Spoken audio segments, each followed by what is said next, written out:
Hey guys, welcome back to our channel. Let's make nutritious food. Today we will prepare makhana salad. Take a pan and add 1.5 cup of makhana and slowly roast it on low flame. It will take around 6 to 8 minutes to roast makhana. Make sure to roast on low flame until they turn crunchy.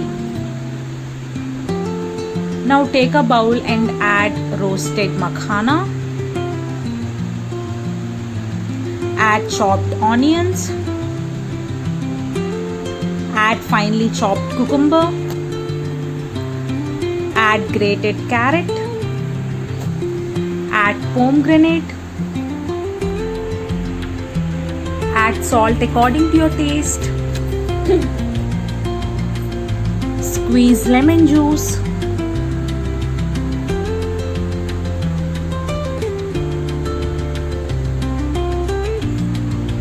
now mix everything properly.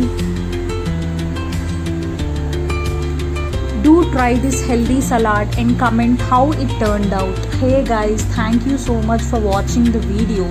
Please do like, share and subscribe the channel for upcoming healthy recipes. Your support matters a lot.